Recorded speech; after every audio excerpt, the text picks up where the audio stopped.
Welcome back. Governors from the 10 regions of Cameroon will begin meeting in Yaoundé today. Top on their agenda will be security issues in the country. We have details of that story with Ebenezer Akanga. The first Conference of Governors for 2018 is holding in a very peculiar context. It is holding less than 1 month to the crucial presidential election in the country. The Ministry of Territorial Administration is a stakeholder in the electoral process. It has to give support to Elections Cameroon by securing the electoral process. The first Conference of Governors will undoubtedly discuss preparations for the presidential election. Among the exposés highly awaited are those of the governors of the Northwest and Southwest regions, where separatist fighters are threatening to disrupt the poll, the governor of the Far North region, where the Boko Haram threat is not completely over, and the governor of the East region, where an influx of refugees from the Central African Republic is posing security challenges. Holding 1 week after the 2018-2019 schools reopening, the governors will certainly report on the effectiveness of the start of classes in their regions. This is the first conference of governors to hold after the last cabinet reshuffle, in which the Ministry of Decentralization and Local Development was created out of the then Ministry of Territorial Administration and Decentralization. Officials of the Ministry of Employment and Vocational Training will begin meeting in Yaoundé today to discuss the management of quarries in Cameroon. Our reporter Yoti Kale Lisonge looks at the activity in the country. The forum, to run for 3 days, aims at meeting the needs of youths and stakeholders in the employment chain.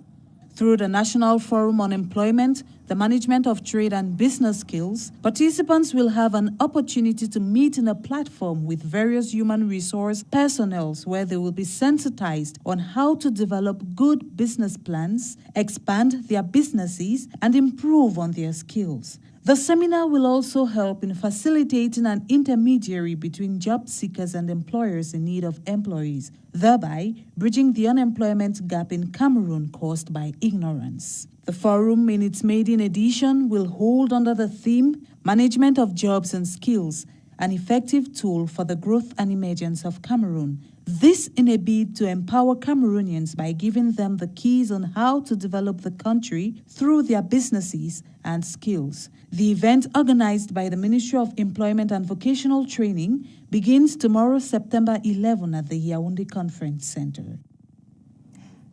16 members of the Maroua subsection of the ANDP political party have been installed. The installation ceremony took place in the North region yesterday, as we hear in the following report by Henry Tato Ekambi.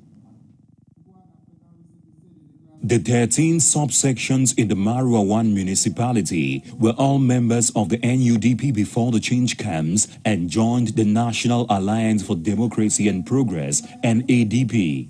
While installing the newcomers of the NADP in these 13 subsections, the national president Hamadou Mustafa called on them to work night and day to convince voters in their sphere of influence to give President Paul Biya a landslide victory in the October 7 presidential election.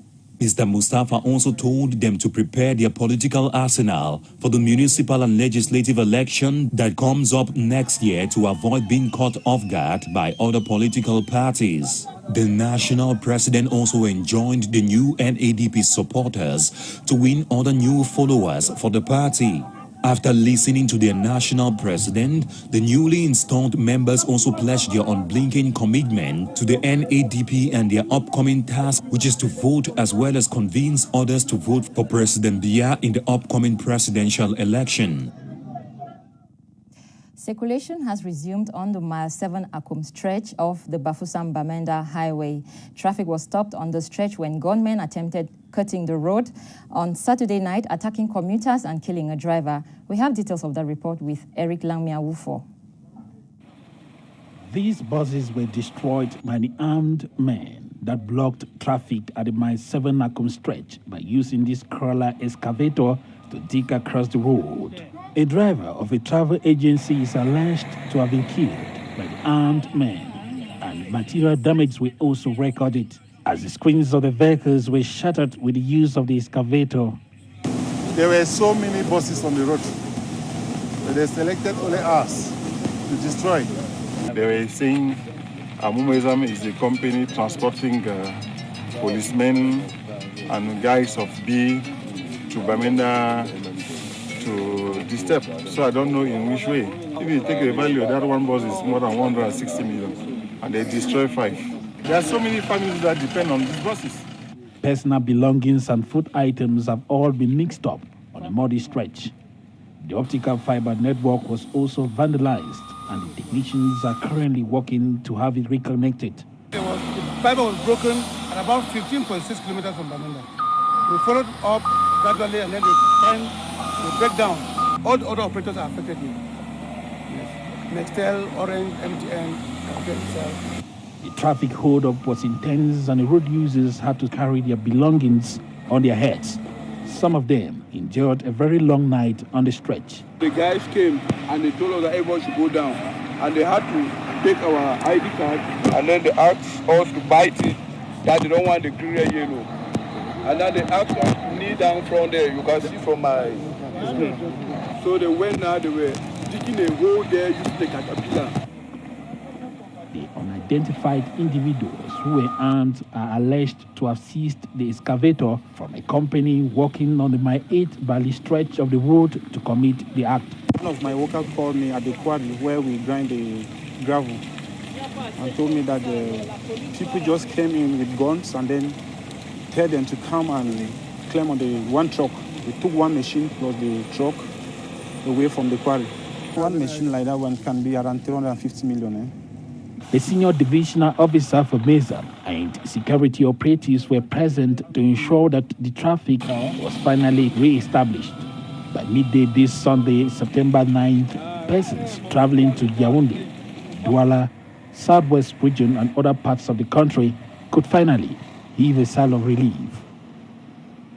In sports, FAP men are winners of the 2018 Handball Cup of Cameroon, with Dynamic of Bokito backing the trophy in the women's category. The finals were played yesterday in Yaoundé. Patricia Leba-Metukson completes that story.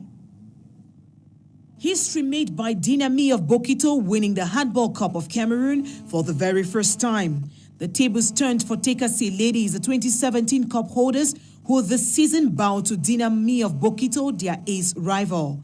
25-22 was the final score in a game that commenced with Tekase ladies having an upper hand but failed to reduce the goal margin few minutes to the end of the encounter. The second tussle for the day saw two powerhouses in the men's category, a remake of the 2017 edition, Muni of Yaoundé and FAP of Yaoundé, a highly compact game which was far from being considered a goal festival, as the boys of Tanye Placide maintained supremacy for a second consecutive time, beating Muni to carry the day on a 19-14 score.